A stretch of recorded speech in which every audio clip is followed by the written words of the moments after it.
Hi hello എല്ലാവർക്കും നമസ്കാരം.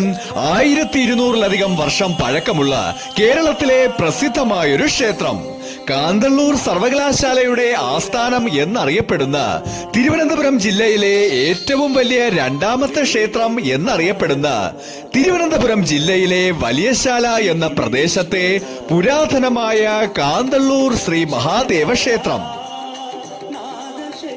നാലമ്പലത്തിനുള്ളിൽ പ്രവേശിച്ചാൽ പ്രാചീന ക്ഷേത്ര നിർമ്മാണ രീതിയിലുള്ള 3 ശ്രീകോവിലുകൾ നമുക്ക് കാണാൻ സാധിക്കും. അതിൽ 2 ശ്രീകോവിലുകളിൽ മഹാദേവ പ്രതിഷ്ഠയും 3-ാമത്തെ ശ്രീകോവിലിൽ മഹാവിഷ്ണു പ്രതിഷ്ഠയുമുള്ള അപൂർവമായൊരു ക്ഷേത്രം തന്നെയാണ് കാന്തല്ലൂർ ശ്രീ മഹാദേവ ക്ഷേത്രം. ഇവിടെ കാന്തല്ലൂർ ശാല AD 852-ൽ ആയി രാജവംശത്തിലെ ഭരണാധികാരിയായിരുന്ന കരുണൻ നടക്കനാണ് കാന്തല്ലൂർ ശാല സ്ഥാപിച്ചത്. വർഷങ്ങളുടെ പാരമ്പര്യമുള്ള മഹത്തായ ഒരു വിദ്യാലയ കേന്ദ്രം തന്നെയായിരുന്നു കാന്തല്ലൂർ ശാല. ചരിത്രമുറങ്ങുന്ന ഒരു മണ്ണ് തന്നെയാണ് വലിയശാലയിലെ ഈ മഹാദേവ ക്ഷേത്രം. ക്ഷേത്രം ചെമ്പുമേഞ്ഞ വട്ട ശ്രീകോവിലിൽ മഹാദേവന്റെ പ്രതിഷ്ഠയ്ക്ക് മുമ്പിൽ നന്ദിയുടെ പ്രതിഷ്ഠയില്ലാത്ത കേരളത്തിലെ ഏക ശിവക്ഷേത്രം ഒരുപക്ഷെ വലിയശാലയിലെ കാന്തല്ലൂർ മഹാദേവ ക്ഷേത്രമായിരിക്കും. തൊട്ടടുത്തു തന്നെ വട്ട ശ്രീകോവിലിൽ മഹാദേവന്റെ പ്രതിഷ്ഠ കാണാൻ സാധിക്കും. ഇവിടെ നന്ദികേശന്റെ പ്രതിഷ്ഠയുമുണ്ട്. 2 നിലകളായി നിർമ്മിച്ചിരിക്കുന്ന പ്രധാന ശ്രീകോവിലിൽ കല്ലിൽ കൊത്തിവെച്ചിരിക്കുന്ന ധാരാളം ശില്പങ്ങളും ദാരുശില്പങ്ങളും നിറഞ്ഞിരിക്കുന്നു.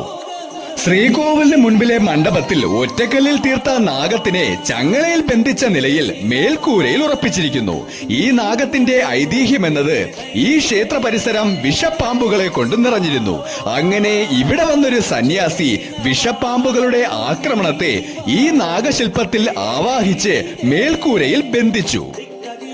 ഈ ക്ഷേത്രത്തിന്റെ ഐതിഹ്യം എന്നത് തിരുവിതാംകൂർ ഭരണാധികാരിയായിരുന്ന അനിഴം തിരുനാൾ മാർത്താണ്ഡവർമ്മയും തമ്പി സഹോദരങ്ങളും തമ്മിലുണ്ടായ അധികാര തർക്കത്തിൽ 8 വീട്ടിൽ പിള്ളമാർ രാമൻ തമ്പിക്കും പത്മനാഭൻ തമ്പിക്കും ഒപ്പമായിരുന്നു. 8 വീട്ടിൽ പിള്ളമാർ വലിയശാല ക്ഷേത്രത്തിലെ ബ്രഹ്മാവിന്റെ വിഗ്രഹത്തിൽ ശ്മശാന ശിവനെ ആവാഹിച്ച് ബ്രഹ്മശിവനാക്കി മാറ്റി എന്നാണ് പറയപ്പെടുന്നത്. അതിനാൽ ഇതൊരു ത്രിമൂർത്തി ക്ഷേത്രമായിരുന്നു എന്നും പറയപ്പെടുന്നു.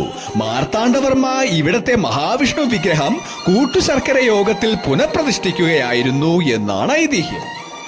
പ്രാചീന കേരളത്തിൽ 4 പ്രധാന ശാലകളാണ് ഉണ്ടായിരുന്നത്. കാന്തല്ലൂർ ശാല, തിരുവല്ലശാല, പാർത്ഥിപപുരം ശാല, മൂഴിക്കൽ ശാല എന്നിവയായിരുന്നു അത്. ഇതിൽ വലിയ ശാലയായിരുന്നു കഴിവുറ്റ അധ്യാപകരും വിദ്യാർത്ഥികളും ഉണ്ടായിരുന്ന കാന്തല്ലൂർ ശാല. ശാലകളിലെ അധ്യാപകരെ ഭട്ടർ എന്നും ശിഷ്യന്മാരെ ചട്ടർ എന്നും